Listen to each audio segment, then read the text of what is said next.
Hey guys, today I'm going to be teaching you guys how you can make an A24 style short film.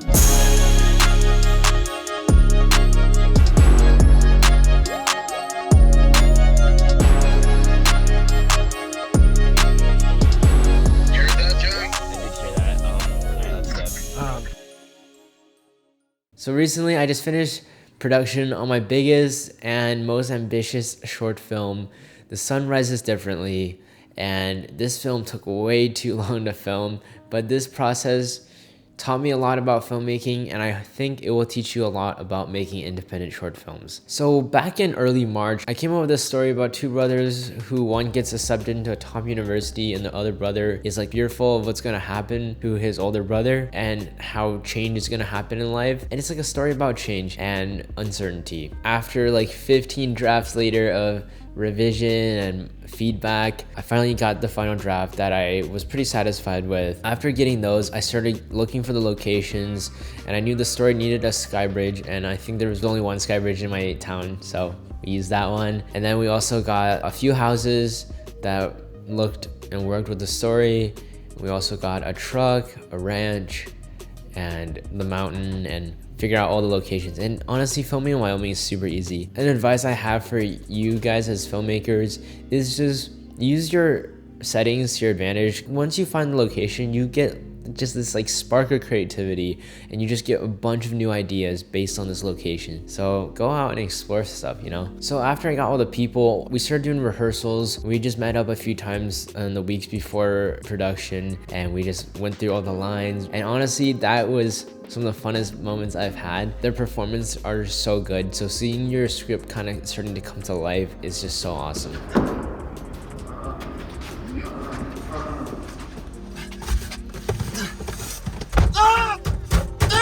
So after rehearsing throughout the week, it is Thursday evening and we're ready for the first ever day of production. So in the morning of this day, I was like trying to plan the shot list, calling the actors, telling what wardrobe they need to wear, what props they need to bring.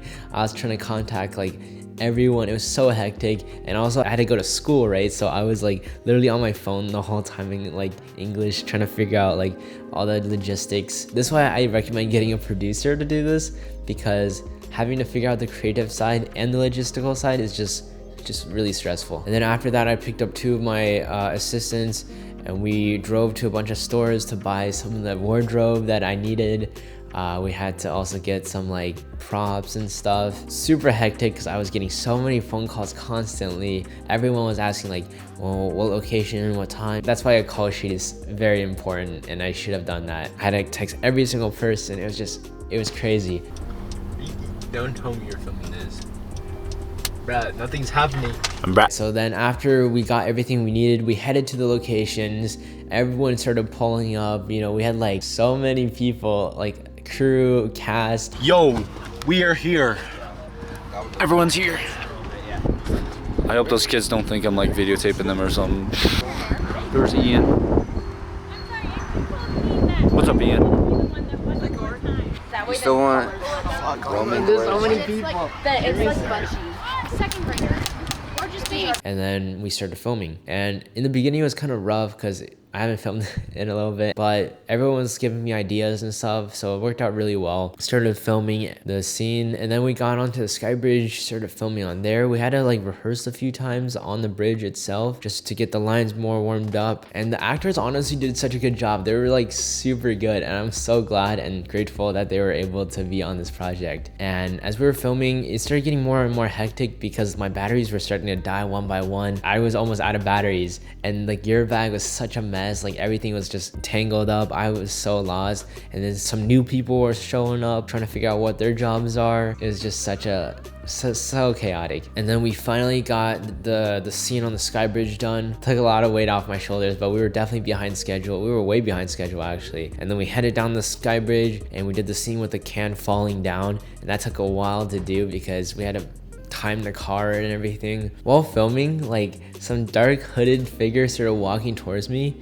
and this brought so much like PTSD from when I filmed A Young Owl when we almost got like attacked with the knife. And I was low-key getting super paranoid filming at night. It was alright, like it was actually not a like random guy, it was actually my friend who just had his hood on. So we filmed that scene, we were moving on to a different scene, and this is the scene with the car crash. I don't know why I thought I would have time, but it was like past 10 already, even though I was gonna be done with the car crash scene by like 9. So we were like 4 hours behind schedule. It was really bad. This definitely taught me so much about how to correctly time your shots. We got to the mall, right, where we were gonna do the scene with the car crash, and everyone got there. We were all getting out of the cars, and then we see sirens, and a car pulls up and says we can't film here, and the mall is closed.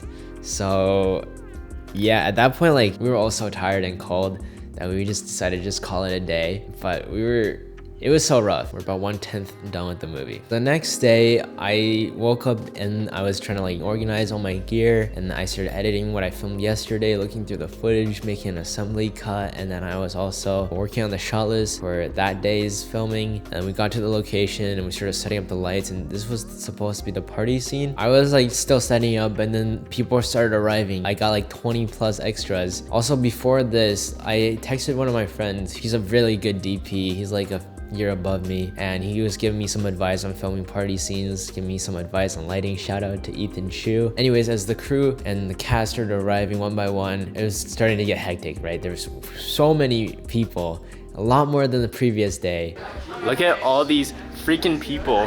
We first filmed the scene with a truck pulling up to the house, and that was kind of hard to film because I was so crammed, and I had my friend with the mic in the back, and I've never filmed a car scene either. So I was like trying to do research on how to film a car scene prior to this. But we were eventually able to film everything, and we got out of the car and started moving inside for more filming. And we did some scenes in the living room that ended up being cut from the movie. In fact, a lot of the scenes, like almost half the scenes in the movie we filmed got cut from the final version. I'll talk more about that later on. And then we started doing the party scenes with the flirting scene, and then we moved on to more of the scenes with the brother and him. Been invited. I'm not even following you. And then we did more like scenes at the party. And that's David, by the way. The guy passed out.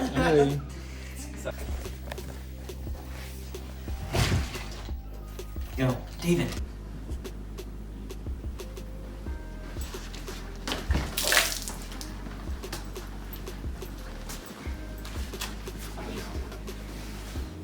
Three, two, one, action. Time out. I was so smiling. Dude, you know. Oh. Hey, do I know you? I don't know, do you? Quiet on side. We're slow level. Quiet on. 3, 2, 1, action. Hey, yo, Sarah, come over here. Look what my boy brought up. You should have seen the look on your Who are you here with? My boyfriend. Okay, so big. And then we tried to get some B-roll, just people going crazy. I ended up cutting that as well.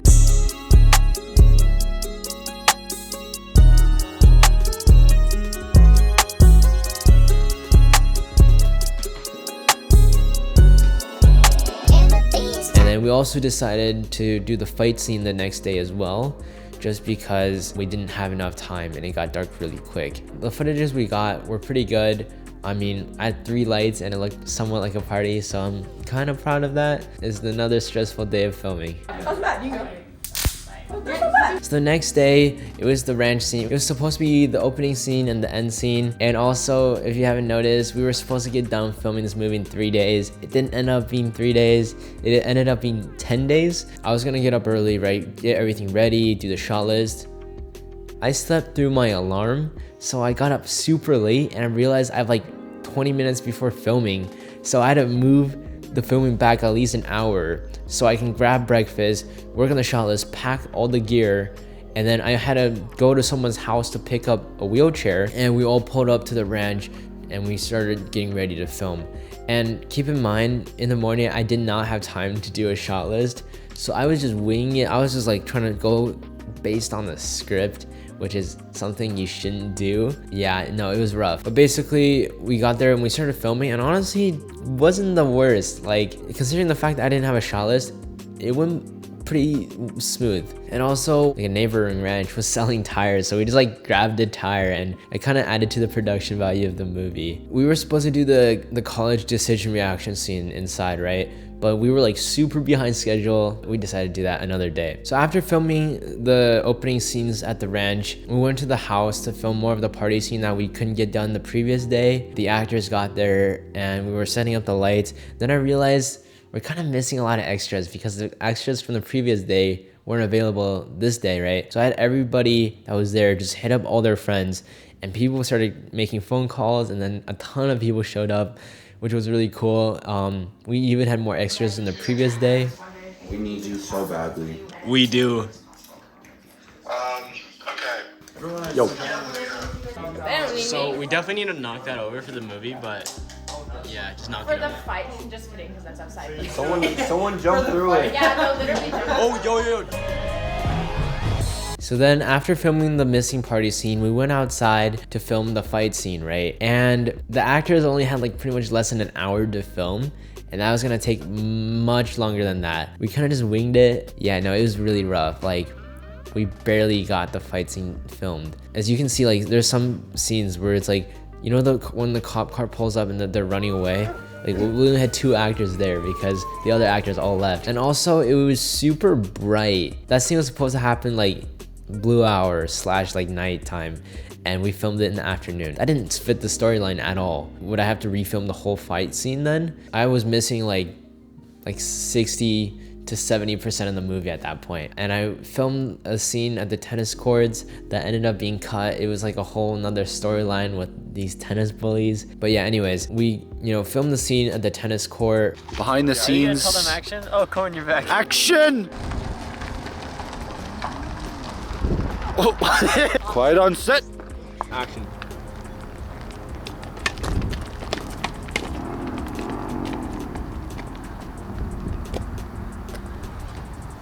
That was good. So we're heading.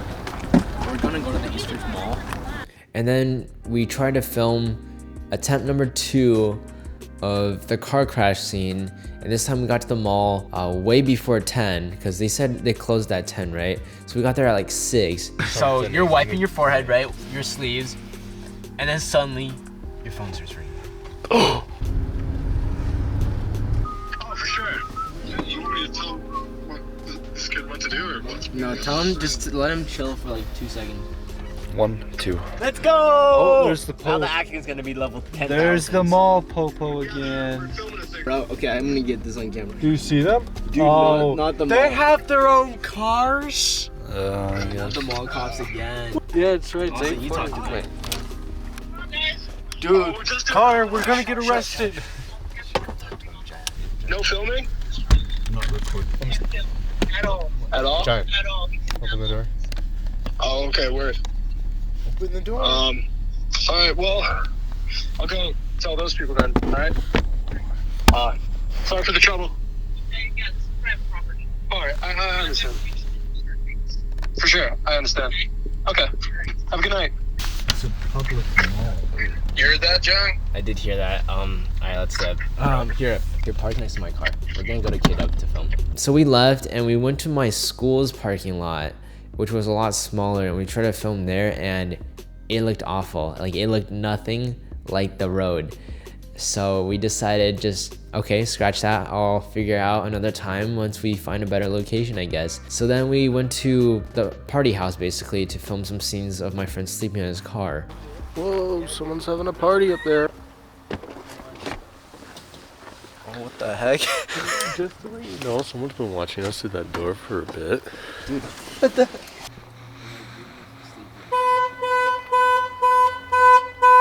Oh crap.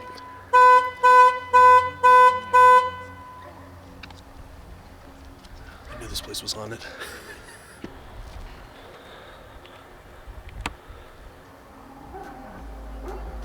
we got that done pretty quick, and yeah, it was another stressful day of shooting, and at this point we were all like super burnt out, and we have so much more of the movie left to do. So yeah, stay tuned for part 2 of this video, where I'm going to be talking about more of the production process, and you're not going to want to miss it, because some crazy stuff happened later on involving potential gangsters pulling up on us, and a lot of scary stuff. So stay tuned for that video, and I'll see you guys in the next video. Peace out.